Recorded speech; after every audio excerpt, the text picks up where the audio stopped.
Salut les gars, comment ça va? J'espère que vous allez bien. Moi, ça va parfaitement bien aussi. On va continuer ce qu'on faisait. Mais d'abord, je veux regarder quelque chose.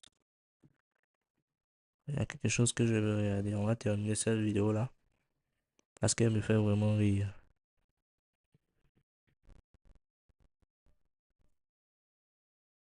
It's that time of the year again.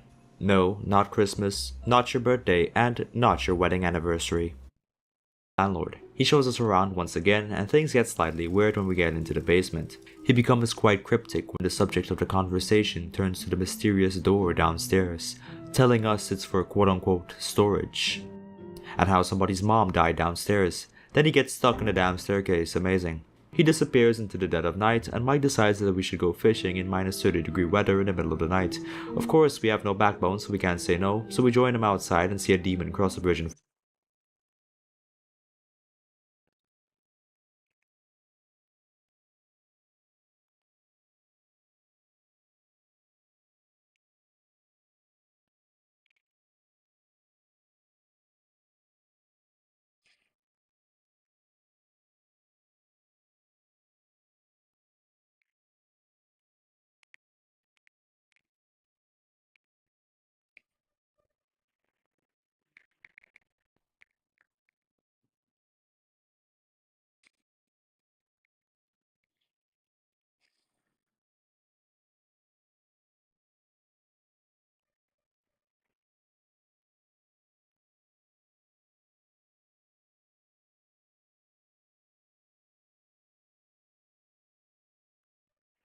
Front of us. I swear to God, fishing in real life isn't this difficult.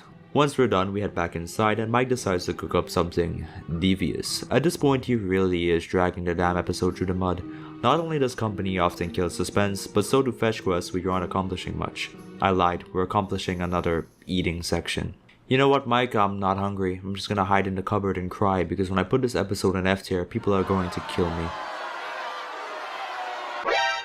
Oh shit. Oh my god, forget what I said 10 seconds ago. This just got interesting.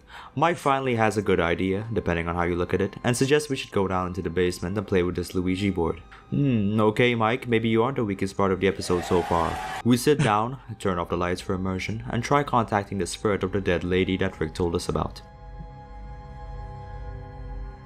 Is anyone watching us right now?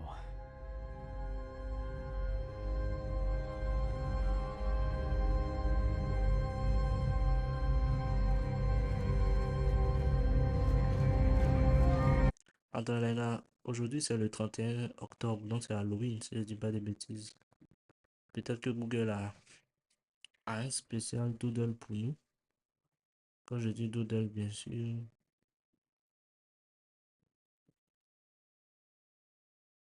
ils n'ont rien fait pour Halloween.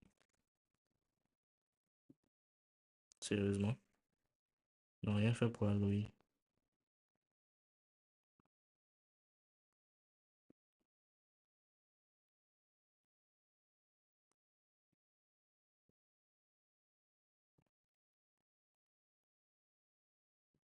Je ne m'attendais pas du tout à ça. C'est une déception. Je ne m'attendais pas à ce qu'ils ne fassent rien pour Halloween. Mais bon, c'est la vie. Ah, regardez, mon écriture qui parle de mon objectif d'abonner ici, en haut, voilà, ici, c'est redevenu normal. Étrange.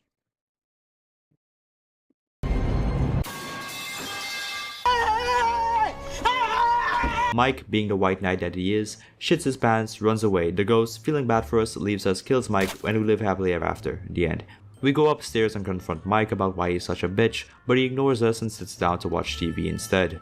Starstruck by how much aura one man can possess, we go into the kitchen and start doing the dishes like a good female. Confront Mike about why he's such a bitch, but he ignores us and sits down to watch TV instead. Starstruck by how much aura one man can possess, we go into the kitchen and start doing the dishes like a good female. And right as we're done, we get a message from him telling us he believes that there's someone lurking under his bed. Right now. We slowly head upstairs, trying not to alert the intruder, not knowing if they've already discovered Mike. Turns out it's just Mike, and he comes up with another beautiful idea. Hide and seek. 2 for 3 now. Okay, Mikey bitch. I don't know any adults who play hide and seek, but I know someone in the comments is willing to correct me on that, so I won't judge. Now the hide and seek aspect is pretty interesting, mainly because the tension is flipped. Usually you're tense while you're hiding, but in this case the tension comes when you're looking for Mike. We've already established that there's a Rick, there's a ghost, and there's a black person wandering around the area, so you don't know if you're gonna end up finding one of them instead.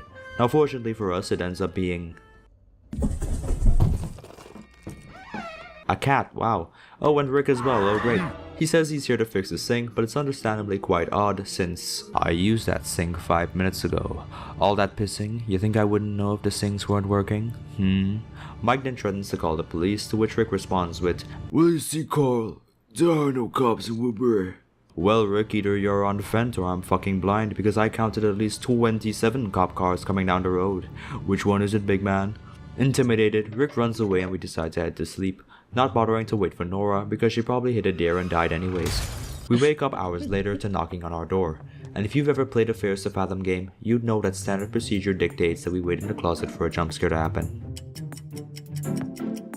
Alright, ghost seems clear. It turns out to be Mike who can't sleep and he asks if he can come inside. We oblige, and this is where things take a bit of a 180. Turns out Mike was in fact cooking up something devious, and no, it wasn't that disgusting fish salad earlier. He looks out the window, reflecting on the day so far, before making himself comfortable on our bed and gesturing us to sit next to him. We say fuck you and walk outside. Unfortunately, we can't progress otherwise, so we begrudgingly sit next to him. He begins reminiscing about the past and says we quote, "don't have to sleep alone tonight." But when we turn him down, he brings up a past experience from an older trip, suggesting that Mike and Sydney's relationship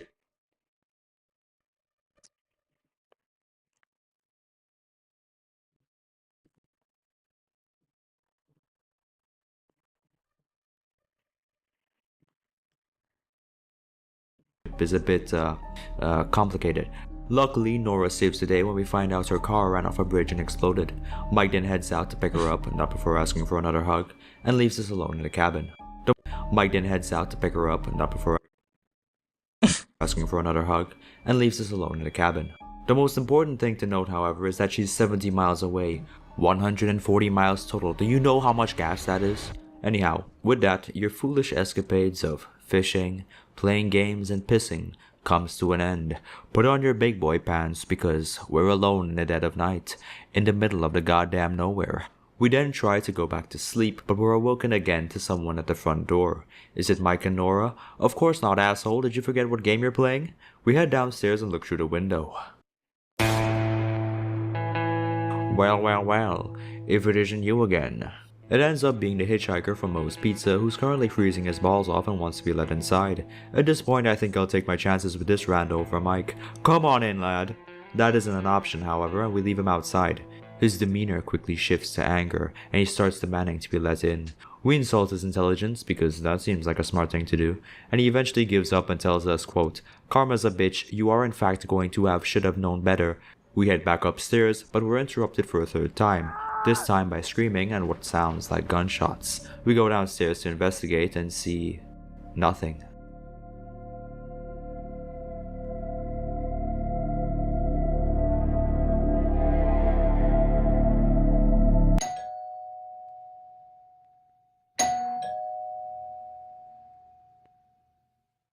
Luckily for us, Rick is here to our rescue. We let him inside and ask him if he's seen anyone sussy outside, to which he gives us another cryptic response. He asks us where Mike is, and after telling him he's not here, he begins acting weird.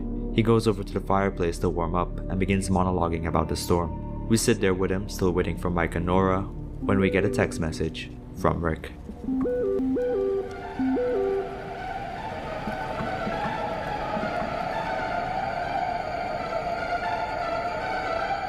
Prepared to die.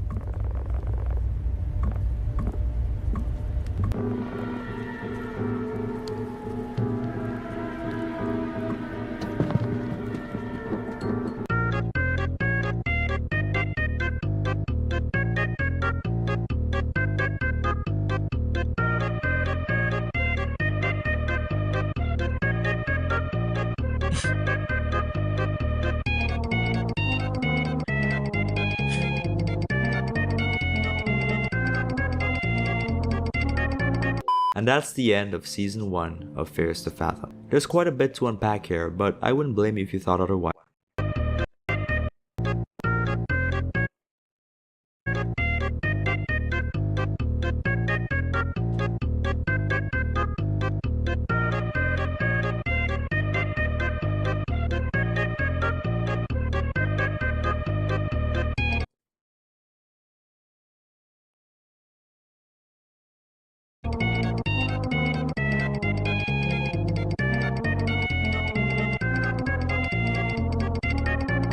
And that's the end of season 1 of Fears to Fathom. There's quite a bit to unpack here, but I wouldn't blame you if you thought otherwise. The same way that Carson House was Home Alone on steroids, Woodbury Getaway is Norwood Hitchhike on steroids. Depending on your taste, this episode is either going to be extremely boring or extremely terrifying.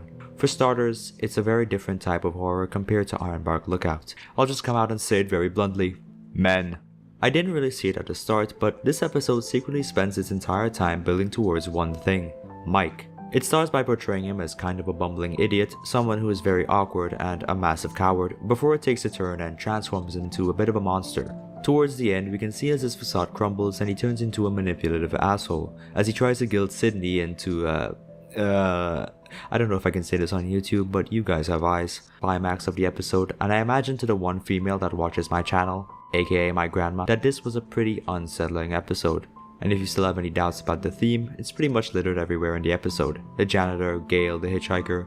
In my opinion, this episode has 3 evils. We have the hitchhiker, who's kind of an asshole. If you still have any doubts about the theme, it's pretty much littered everywhere in the episode. The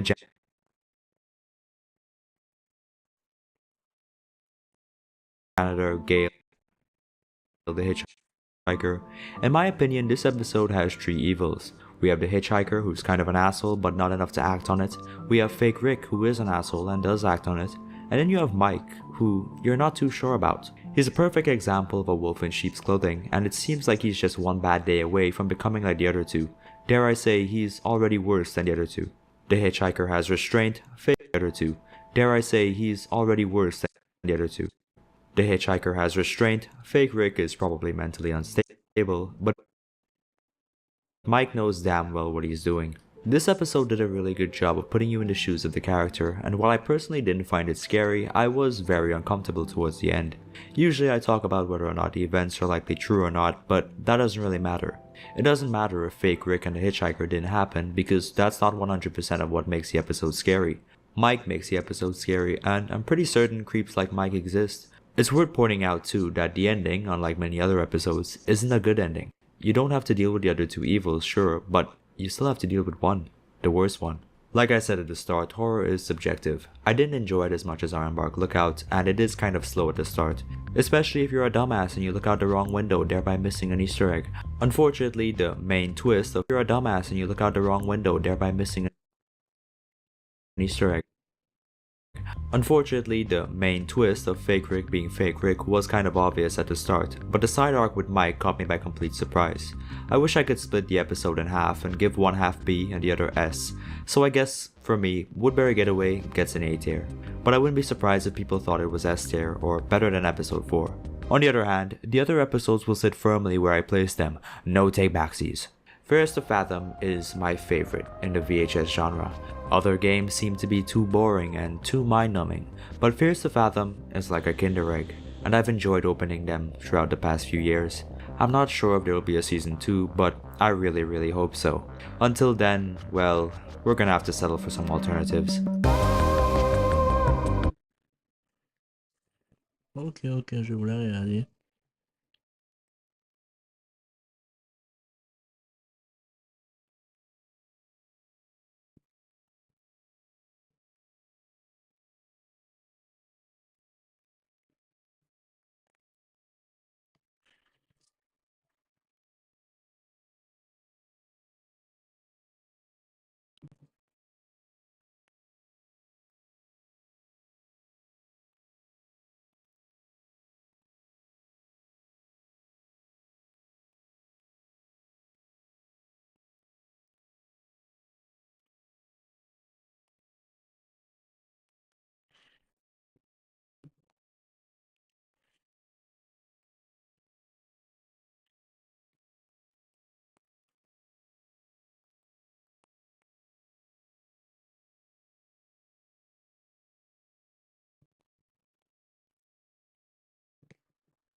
Désolé les gars, désolé les gars.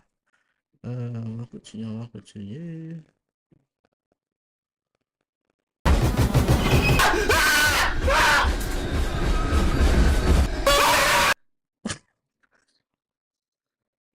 Ce mec-là, il se joue trop, mais en même temps, ça me fait rire.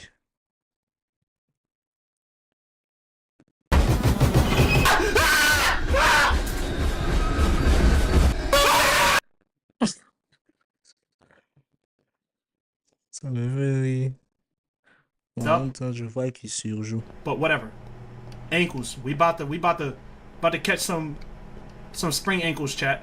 Don't even trip. Whoever's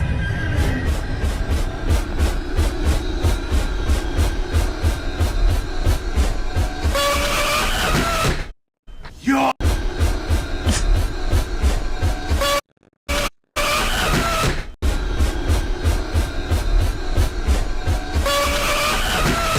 Yo, y'all should see the hole I just put in the wall.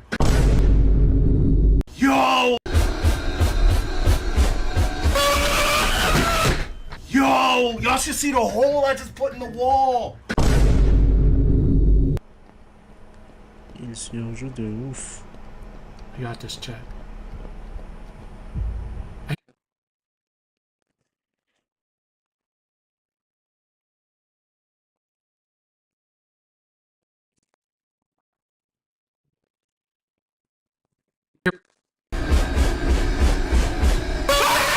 You just look.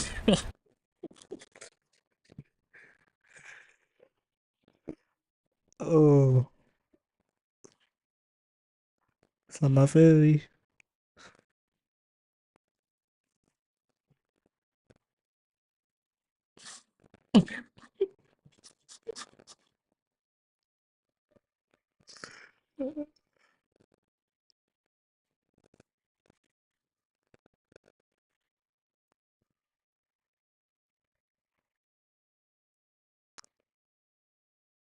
On voit clairement des trucs comme cela. On voit que c'est bien segmenté. Je suis joufflu. Non, je sais pas du tout ce qu'ils sont en train de vous raconter ici. En tout cas, on s'en va faire rire.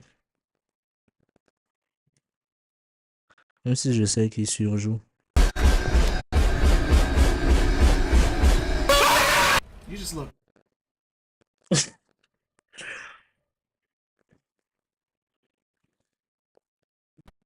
I don't grab him, you know? Big boy's out. Big boy's out. Alright, so camp right here and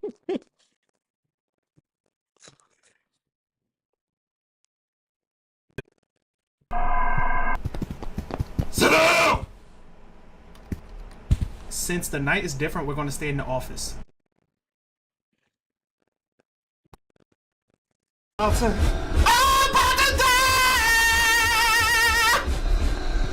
Oh, I'm off this. I'm off this. Yo, what's up? Yo, homie can't catch me. Slow dummy. What's up?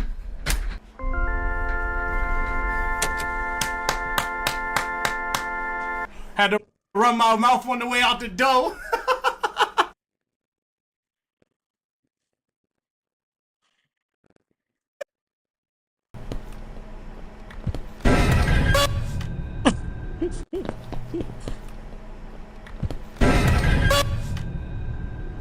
Hello, darkness, my old friend. I wish I could make it past this night.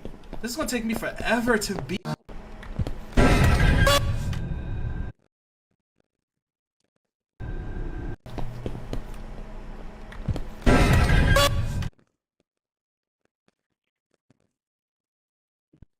Mouth closed. Oh yeah, 15 minutes and we're good. Whoever's smacking like that, chew with your mouth closed. Oh yeah, 15 minutes and we're good. I think I can just close the doors. Generator.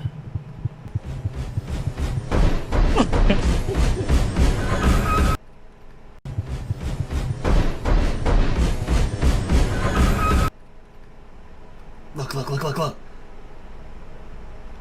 Y'all dare me to walk behind him?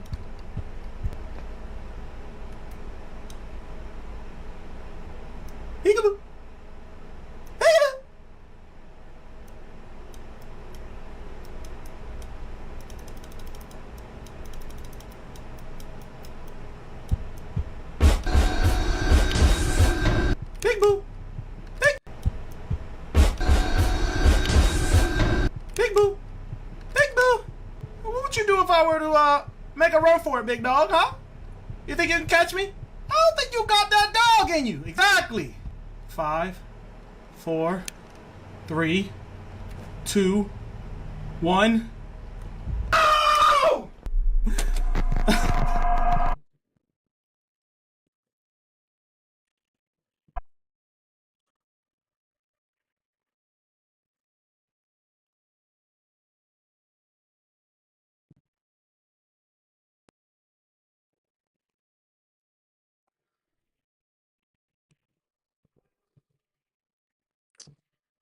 Je me disais aussi.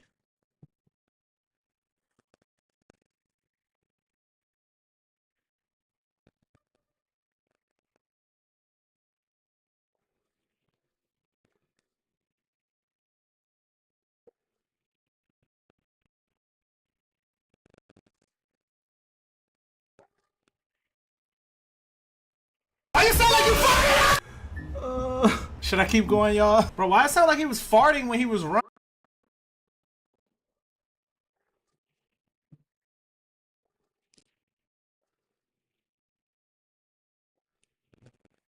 Ouais, ouais, compilation.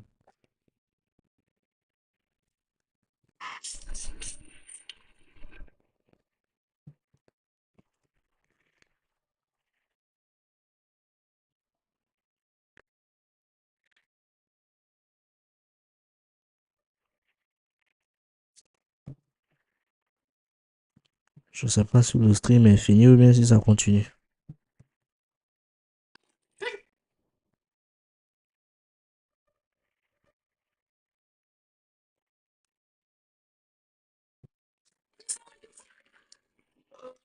Should I keep going, y'all?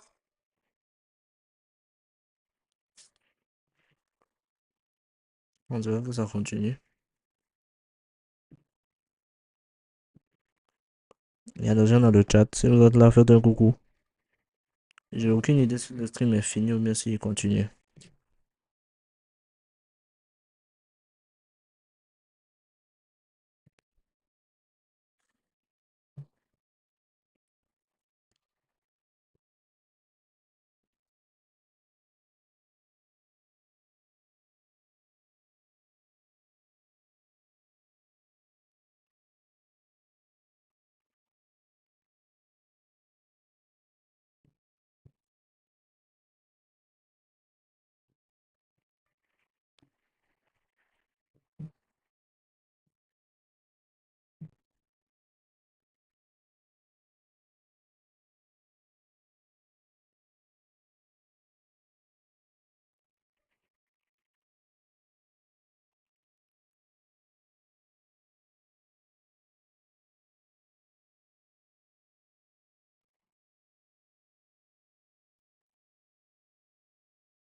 Je crois que le stream fonctionne.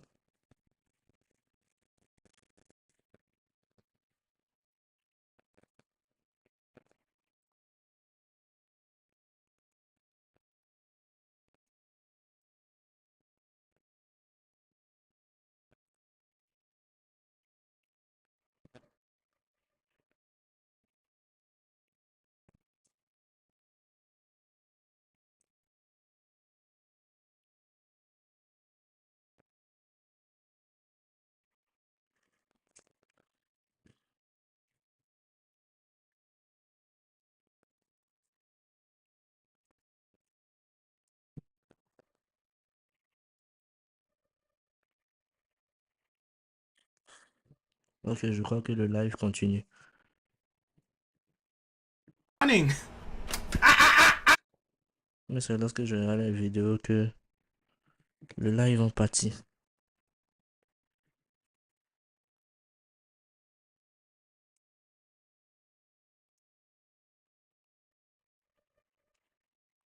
C'est quoi ça?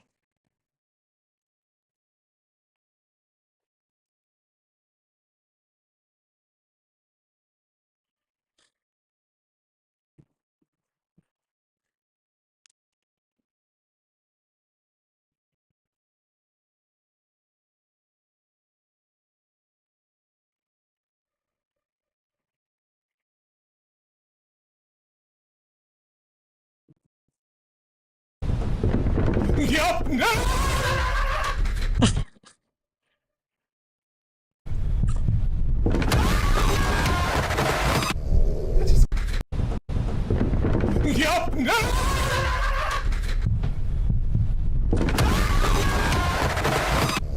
I just gotta pee. Let's crawl out. I gotta pee.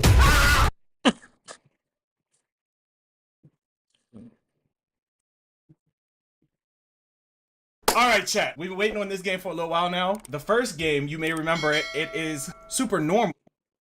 If I have to chase down a password for another 2 hours again, I'm out. Really? Hey, Kaylee, if you forget your computer password for the 100th time, I've scattered your toy figures around the house, and I've labeled the boxes with your login and password. First is the Chikinsky, then Kowski, followed by the Rabitsky, penultimate. For...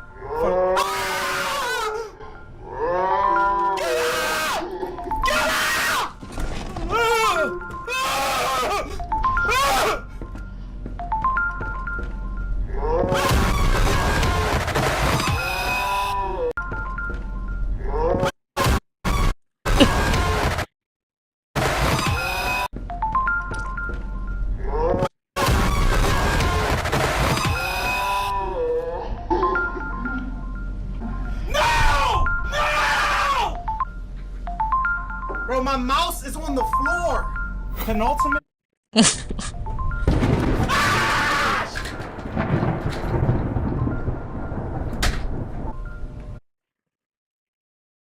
Et je lose round. What? C'est évident. C'est évident qu'il exagère, mais en fait, c'est drôle. C'est ça qui est paradoxal. Sinon, ça se voit qu'il exagère.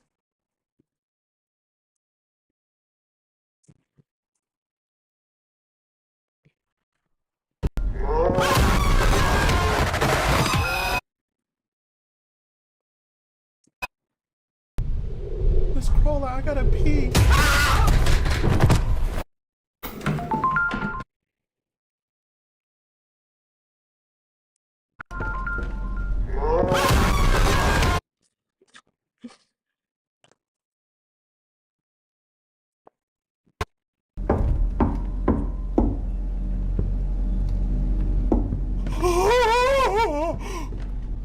Why she knock like that? I think we're about to do that first. 1, 2. Ah!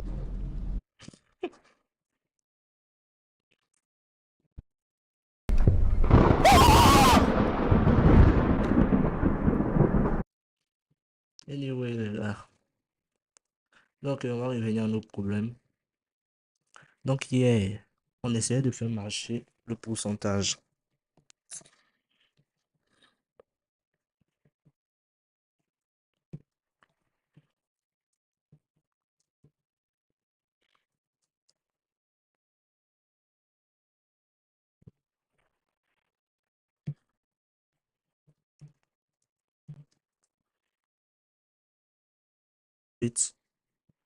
Fois 3, 0,5. Si on fait 5,8 fois... Oh là là, il pleut chez moi encore. On voit bien que ça fonctionne. Premier coup du premier coup, first try. En tout cas, on voit que ça fonctionne, ça fonctionne. Mais en fait, il y a d'autres problèmes qui arrivent. Ouais. Ah ouais.